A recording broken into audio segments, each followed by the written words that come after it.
मुख्यमंत्री माझी लाडकी बहीण योजना या योजनेमध्ये एक जाचक अट जी टाकली आहे राज्य शासनाने, ज्या अटीचा आपल्या लाडकी बहीण योजनेच्या जी मध्ये पण समावेश नव्हता. फक्त त्याच्यामध्ये सांगण्यात आलं होतं की आयकर भरणाऱ्या लाडक्या बहिणींचा, परंतु आयकर भरणाऱ्या लाडक्या बहिणींचा संबंध मग फायनली ITRशी संबंध लावला गेला. आणि त्याच्यामध्ये आश्चर्य तर तेव्हा वाटलं जेव्हा 5-5, 6-6, 7-7 वर्ष पूर्वी, म्हणजे 7 वर्षापूर्वी जर एखाद्या लाडक्या बहिणीने ITR भरला असेल, 7 वर्षापूर्वी म्हणतोय मी, बघा 7 वर्षापूर्वी किंवा 5 वर्षापूर्वी, म्हणजे एवढे जे काही म्हणजे फार वर्षापूर्वीचे जे ITR काही लाडक्या बहिणींनी त्यांच्या कुटुंबातल्या एखाद्या सदस्याने भरले असतील. खरं तर सदस्याने ITR भरला आणि लाडक्या बहिणीला त्याची सजा, हे पण चुकीचंच आहे. पण त्याच्यामध्ये पण अशा पद्धतीने करणं हे खूप चुकीचं आहे. अशा पद्धतीने या जाचक अटीचा सरकारने विचार करावा, पुनर्विचार करावा आणि ही अट रद्द करावी ITRची. बघा ITR किती वर्षापूर्वीचा गृहीत धरावा याच्यावर काही नियमावली असायला पाहिजे का, असायला पाहिजे.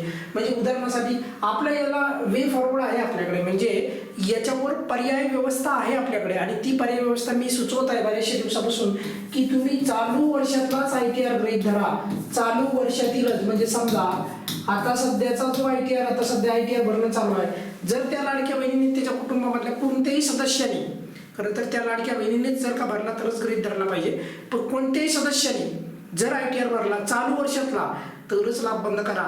5-5, 6-6 वर्षापूर्वीचा ITR असेल तर नका करू. आणि एक तुम्हाला इंटरेस्टिंग गोष्ट सांगतो, इथे MP मध्ये, म्हणजे आणि MP मध्ये जर पाहिलं आपण तर तिथे ITR मुळे खूप वर्षापूर्वीचा जुना असेल तर नाही लाभ बंद होत, बरोबर. मग तसंच आपल्याकडे पण असायला पाहिजे. आपल्याकडे पण जर का ITR फार खूप वर्षापूर्वीचा असेल तर कोणत्याही लाडक्या बहिणीचा लाभ बंद व्हायला नाही पाहिजे. मार्च आणि एप्रिल पासून प्रचंड लाभार्थ्यांचे लाभ बंद झाले, मार्च आणि एप्रिल या हप्त्यापासून. कोणत्या कारणामुळे?